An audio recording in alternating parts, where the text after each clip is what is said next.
మనం ప్రార్థనలో పలికిన మాటలు మార్గం లేని చోట మార్గాలను సృష్టిస్తాయి. మూయబడిన ద్వారాలను కూడా తెరవగలుగుతుంది మన ప్రార్థన. మనం నడిచి వెళ్ళలేని చోట్లకి మన ప్రార్థన నడిచి వెళ్ళి అద్భుతమైన కార్యాలను సృష్టిస్తుంది. అంత గొప్ప ప్రార్థనని మీరు ఎంత సమయం చేస్తున్నారు? ప్రార్థనలో శక్తి ఉందని మనందరికీ తెలుసు. ప్రార్థన దేవునితో మాట్లాడే భాష. దేవునితో మనం సంభాషణ చేయాలి అంటే ప్రార్థన ద్వారానే సాధ్యమవుతుంది. అందుకే ఒక గొప్ప దైవజనుడు అంటారు, పనికి ముందు ప్రార్థన, పని చేస్తూ ప్రార్థన, పని తర్వాత ప్రార్థన. మనమైతే పనికి ముందు ప్రారంభానికి ముందు ఎంతో ప్రార్థిస్తాం. మరి పని చేస్తున్నప్పుడు ప్రార్థిస్తున్నారా? పని అయిపోయిన తర్వాత ప్రార్థిస్తున్నారా? క్రైస్తవులకు ఉండవలసిన మంచి లక్షణం ఏంటి అంటే, పనికి ప్రారంభానికి ముందు మాత్రమే ప్రార్థన కాదు, పని చేస్తూ ప్రార్థించాలి. ప్రార్థిస్తూ పని చేయాలి, పని చేస్తూ ప్రార్థించాలి. పని అయిపోయిన తర్వాత కూడా ప్రార్థన చేయాలి. మనం పనికి ముందు ఎలా ప్రార్థిస్తాం? ఆసక్తితో ప్రార్థిస్తాం. దేవా, నాకు ఈ విషయంలో సహాయము చేయాయా అని. ఎప్పుడైతే మనం ఆ పని ప్రారంభానికి ముందు ప్రార్థన చేస్తామో, ఒక గొప్ప దైవజనుడు అంటారు, నేను 7 గంటలు ఈరోజు నాకు పని చేయవలసిన పని ఉంది అంటే నేను ఉదయాన్నే లేచి ఎక్కువ సమయం ప్రార్థనలో గడుపుతాను. రోజు గడిపే సమయానికంటే కూడా ఎక్కువగా ప్రార్థనలో గడుపుతాను అంటున్నారు. మరి మనమైతే ఏమంటాము? ఈరోజు నాకు ఎక్కువ పని ఉంది కాబట్టి నా ప్రార్థన సమయాన్ని తినేస్తాను, నా ప్రార్థన సమయాన్ని దొంగిలించేస్తాం కదా. సాధారణంగా మనం అందరం చేసే పొరపాటు అదే. ఈరోజు ఎక్కువ పనులు ఉన్నాయి కాబట్టి ఎక్కడ సమయం ఉందా అని చూసి మన ప్రార్థన సమయాన్ని పనంగా పెట్టేస్తూ ఉంటాం. కానీ ఆ దైవజనుడు ఏం చేస్తున్నాడు? నా పనులు ఎక్కువ ఉన్నాయి కాబట్టి ఆ పనులన్నీ చేయడానికి నాకు సామర్థ్యం కావాలి, శక్తి కావాలి, సహాయం కావాలి, కాబట్టి నేను అధికంగా సమయం ప్రార్థనలో గడపాలని ప్రార్థించేవాడు. దానికి ఆయన పొందుకున్న ఫలితం ఏంటో తెలుసా? 7 గంటల్లో చేయవలసిన పని 3 గంటల్లో, 4 గంటల్లో అయిపోతూ ఉండేది. మనమైతే గంటల తరబడి పనులు చేస్తూ ఉంటాం. పనిని ఎక్కువ చేస్తాం, ప్రార్థన తగ్గిస్తాం. దానిలో అనుకున్నంతగా జవాబు చూడలేకపోతాం. పనిలో సరి అయినంత ఫలితాన్ని మనం పొందుకోలేకపోతాం. కారణం ఏంటంటే మనం ప్రార్థనని తగ్గించాం కాబట్టి, ప్రార్థన సమయాన్ని పనంగా పెట్టేశాం కాబట్టి. ప్రార్థన ఎవరైతే ఎక్కువ చేస్తారో వారి యొక్క పని సులువైపోతుంది, వారి పనిలో ఒక భారము కూడా తక్కువైపోతుంది.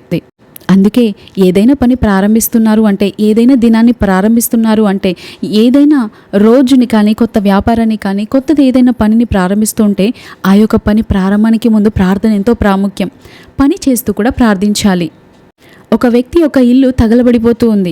అక్కడ ఉన్నటువంటి దైవజనులు, అక్కడ ఉన్నటువంటి సిబ్బంది, అక్కడ ఉన్నటువంటి జనులు అందరూ కలిసి, అరే రండి, అందరము కలిసి థ్యాంక్ యూ జీసస్ చెప్దాం, తగ్గిపోతుంది, ఆ మంటలన్నీ ఆరిపోతాయి, థ్యాంక్ యూ జీసస్ చెప్దాం రండి అని అంటూ ఉన్నారు. కానీ అక్కడ ఉన్నటువంటి గొప్ప పెద్ద దైవజనుడు ఏమంటున్నాడో తెలుసా? ఇప్పుడు మనం థ్యాంక్ యూ జీసస్ అని చెబుతూ ఉంటే ఆ పని అయ్యేది కాదు. మనం 2 చేయాలి ఒకేసారి. మనం థ్యాంక్ యూ జీసస్ చెప్తూ, దేవుని స్తుతిస్తూ, ప్రార్థిస్తూ ఆ యొక్క పనిని చేద్దాం. అప్పుడు దేవుడు మన పక్షాన కార్యం జరిగిస్తాడు అని వారు ప్రార్థిస్తూ పని చేస్తున్నారు. ఏ సమయంలో ఎలాంటి విచక్షణను ఉపయోగించాలో, ఎలాంటి కార్యాన్ని చేయాలో మనకు తెలిసి ఉండాలి. అందుకే వాక్యం సెలవిస్తుంది, పాము వలె వివేకులను, పావురం వలె నిష్కపటులనై ఉండాలి. ఆ సమయంలో కూర్చొని ప్రార్థించే సమయం కాదు, ఆ సమయంలో పని చేస్తూ ప్రార్థించాలి. అంత మాత్రమే కాదు, పని అయిపోయిన తర్వాత కూడా పని ప్రారంభానికి ముందు ఎంత ఆసక్తితో దేవుని సన్నిధిలో వేడుకుంటామో అంతే ఆసక్తితో, దేవా నాకు ఈరోజు ఈ పని అంతట్లో సహాయం చేసావు, నీ కృతజ్ఞతలయ్యా అని మరలా దేవుని సన్నిధిలో మనం గడిపినట్లయితే, అంటే దినం ప్రారంభానికి ముందు ప్రార్థన, దినం ఆ యొక్క దిన మధ్యలో ప్రార్థన, ఆ యొక్క రాత్రి సమయంలో కూడా ప్రార్థన. ఇవి ఎంతో ఇంపార్టెంట్. దానియేలు అలాగే చేసేవాడు, దావీదు అలాగే చేసేవాడు, ఎంతోమంది భక్తులు అలాగే చేస్తూ ఉండేవారు. ఒక వ్యక్తి వేరే ఊరికి సువార్తకు వెళ్తున్నప్పుడు చూసిన వారందరూ నవ్వారు. అన్ని గంటలు ప్రయాణం చేసి సువార్త చేసి వస్తావా, అన్ని గంటలు ఎందుకు వేస్ట్ సమయం అని అన్నప్పుడు ఆ యొక్క వ్యక్తి, నా దేవుడు నాకు సహాయం చేస్తాడు, నా దేవుడు నా పక్షాన ఉన్నాడు, నా దేవుడు నా పక్షాన పోరాడతాడు, మీరు అనుకున్న సమయానికి ముందే నేను రీచ్ అవుతాను అని ఇలా పలికి ప్రార్థిస్తూ ఆ యొక్క గుర్రం మీద సవారీ చేస్తూ వెళ్ళాడు. ఆయన ఎప్పుడైతే గుర్రం మీద సవారీ చేస్తూ ఉన్నప్పుడు ప్రార్థిస్తూ పాటలు పాడుతూ వెళ్ళాడో, 7 గంటల కంటే ఎక్కువ చేయవలసిన జర్నీ 2-3 గంటల్లో అయిపోయింది. ఆయన వెళ్ళి సువార్త చేసి, ప్రసంగించి, ప్రజలకి రక్షణ కలిగేలాగా బోధించి తిరిగి వచ్చేసరికి ప్రజలు చూసి ఆశ్చర్యపోయారు. అసలు నువ్వు వెళ్ళవలసిన సమయానికి తిరిగి వచ్చేసావు అంటే అసలు నీ దేవుడు నిజంగా గొప్పవాడు అన్నారు. ప్రార్థనలో అంత శక్తి ఉంది. రిచర్డ్ ఉమ్రాడ్ గారని ఒక గొప్ప దైవజనుడు సువార్త ప్రకటించాలన్న భారం ఎంతో కలిగి ఉన్నవాడు. అయితే ఆయన ఏ దేశానికైతే వెళ్ళి సువార్త చేయాలనుకుంటున్నాడో ఆ దేశానికి కేవలం సువార్త మాత్రమే కాదు, బైబిల్స్ కూడా వారికి ఇస్తే బాగుంటుంది అని ఆయనకు అనిపించింది. అయితే ఆ బైబిల్స్ ఆ దేశానికి అనుమతి లేదు, ఫ్లైట్లో అసలు అనుమతించరు. ఆ విషయం ఎవరికైనా తెలిస్తే కఠినమైన జైలు శిక్ష ఇతనికి భయంకరంగా వేస్తారు. అయినా తెలిసినా కూడా దేవుని యందు విశ్వాసం ఉంచి ఆ యొక్క పనికి పూనుకున్నాడు. రిచర్డ్ ఉమ్రాడ్ గారు తను ప్రార్థనతో సిద్ధపడి ఒక పొడవాటి సూట్ కేసు నిండా బట్టలకి బదులుగా బైబిల్స్ అన్నీ పెట్టేసి ఆ సూట్ కేసుని బైబిళ్లతో నింపేసి రెడీ అయిపోయారు. ఎయిర్పోర్ట్లో దిగారు. అక్కడ తనిఖీ చేసే అధికారులు ఉంటారు కదా, చెక్ చేసేవాళ్ళు. రిచర్డ్ ఉమ్రాడ్ గారు ఇలా ప్రార్థిస్తున్నారు, దేవా, ఎలీషా ప్రార్థన చేసినప్పుడు సిరియనుల కన్నులు మూసివేశావు కదా, ఇప్పుడు కూడా అలాంటి అద్భుతం నా కొరకు జరిగించయ్యా. ఇది నీ పని అయ్యా, నీ పని నిమిత్తము చేస్తున్నానయ్యా, ఈ ప్రయత్నాన్ని సఫలపరచయ్యా, ఇది నీ సమయం తండ్రి అంటూ లోపల ప్రార్థిస్తూ ముందుకు సాగాడు. అయితే అక్కడ ఒక ఆఫీసర్ అకస్మాత్తుగా రిచర్డ్ ఉమ్రాడ్ గారిని చూసి ఆయన పెట్టెను తెరిచాడు. అయితే ఆ ఆఫీసర్కి ఒక్క బైబిల్ కూడా కనిపించలేదు. ఎంత ఆశ్చర్యం చూసారా! అంత మసకగా కనిపిస్తుంది. నాకు మసకగా కనబడుతుందని ఎవరికైనా ఆ అధికారి ఆఫీసర్ చెబితే వెంటనే అతన్ని ఉద్యోగంలో నుంచి తీసేస్తారు. కాబట్టి ఆయనకి ఏం చెప్పాలో అర్థం కాక, నా కళ్ళు మసకగా కనబడుతున్నాయి, నాకు సరిగా కనబడట్లేదు అని చెప్పడం ఇష్టం లేక, all are okay, now you can go అని అన్నాడు. అంత సరిగ్గానే ఉంది, నేను చెక్ చేసి నిన్ను పంపిస్తున్నాను, అంత బాగానే ఉంది, ఎవ్రీథింగ్ ఈజ్ ఓకే అని అతన్ని పంపించాడు. చూసారా, కళ్ళు కనబడుతున్నాయి, కన్నులుండి కూడా గుడ్డివాడయ్యాడు. కారణం ఏంటి? అతడు చేసిన ప్రార్థన. రిచర్డ్ ఉమ్రాడ్ గారు ఇలా ప్రార్థించి రుమేనియాకు వెళ్ళి రహస్యంగా సువార్తను ప్రకటించి అక్కడ ఎంతోమంది ఆత్మలను సంపాదించారు.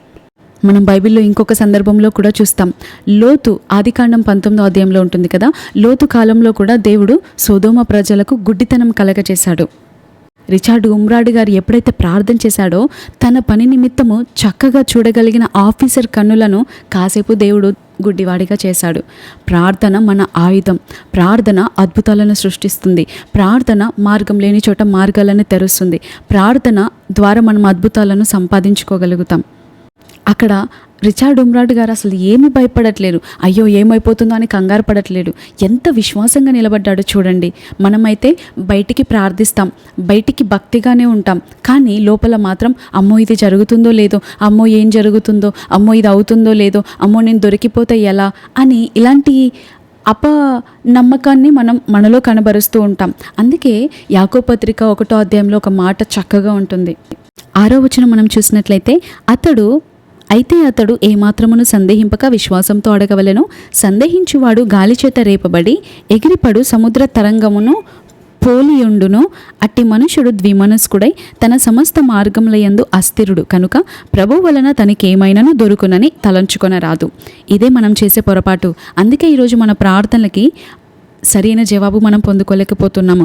మనం బయటికి మాత్రం సరిగా పలుకుతాం, బయటికి మాత్రం సరిగా ప్రార్థిస్తాం, బయటికి మాత్రం భక్తిగా కనబడతాం, కానీ లోపల ఏదో తెలియని మూలలో సందేహం, అవిశ్వాసం. అందుకే మనం ఈ రోజుల్లో సరి అయిన జవాబులు పొందుకోలేకపోతున్నాం.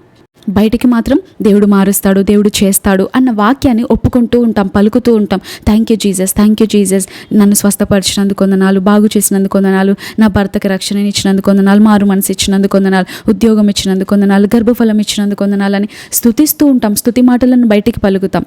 కానీ బయటికి వెళ్ళిన తర్వాత ఎవరైనా అడిగితే ఎలా ఉందమ్మా నీ ఆరోగ్యం అంటే, అలానే ఉంది, ఇంకేం చెప్తాను, ఎప్పటికి బాగవుతుందో ఏమో, ఇంక ఇది అసలు నయ్యమయ్యేలాగే లేదు అని ఇలాంటి అవిశ్వాసముతో కూడిన మాటలు పలుకుతూ ఉంటాం. ఇదే మనం చేసే పొరపాటు. అయితే జీవమరణములు నాలుక వశం, దాని యందు ప్రీతిపడువాడు దాని ఫలము తింటాడు. ఇక్కడ రిచర్డ్ ఉమ్రాడ్ గారు ఏమని పలికారు? ఎలీషా ప్రార్థన చేసినప్పుడు నీవు సిరియనుల కన్నులు మూసావు కదా ప్రభువా, అలాంటి అద్భుతం ఇప్పుడు నా జీవితంలో నువ్వు చెయ్యయ్యా, ఇది నీ సమయం అని ఎప్పుడైతే పలికాడో అప్పుడు దేవుడు కలగజేసుకున్నాడు. మన ప్రార్థన దేవుణ్ణి మన జీవితంలో జోక్యం చేసుకోవడానికి మార్గం తెరుస్తుంది. దేవుడే ఆ విషయంలో జోక్యం చేసుకునేలాగా, దేవుడే ఆ పరిస్థితుల్లో కలగజేసుకున్న అద్భుతం జరిగించేలాగా చేస్తుంది మన ప్రార్థన. ప్రార్థనలో మన మాటలు చాలా ప్రాముఖ్యమైనవి. ప్రార్థన తర్వాత మాట్లాడే మాటలు ఇంకా ప్రాముఖ్యమైనవి. మన దేవుడు ఏదైనా చేయగలిగిన సర్వశక్తిమంతుడు. ఆయనకు అసాధ్యమైంది ఏదీ లేదు. సూర్య చంద్రులను ఆపిన దేవుడు నీ జీవితంలో జోక్యం చేసుకొని చేసుకోకుండా ఉండడానికి ఆయనకు శక్తి సామర్థ్యం లేదని కాదు. ఆయన నాడు ఏ రీతిగా ఉన్నాడో నేడు కూడా అదే రీతిగా ఉన్నాడు. ఎర్ర సముద్రం 2 పాయలు చేసిన దేవుడే ఈరోజు నీవు సేవించుచున్న దేవుడు. దానియేలు ప్రార్థిస్తే సింహాల నోళ్లను మూసిన దేవునికే ఈరోజు నీవు కూడా ప్రార్థిస్తున్నావు. దానియేలు జీవితంలో చేసిన దేవుడు నీ జీవితంలో అద్భుతం చేయడానికి సమర్థుడు. కాబట్టి సందేహించకుండా దేవుడు చేయగలిగిన సమర్థుడు అని నమ్మి విశ్వాసముతో మీరు పలుకుతూ ప్రార్థనలో గడిపినట్లయితే దేవుడు తప్పకుండా కలగజేసుకుంటాడు. మిమ్మల్ని ఒక సాక్షిగా నిలబెడతాడు.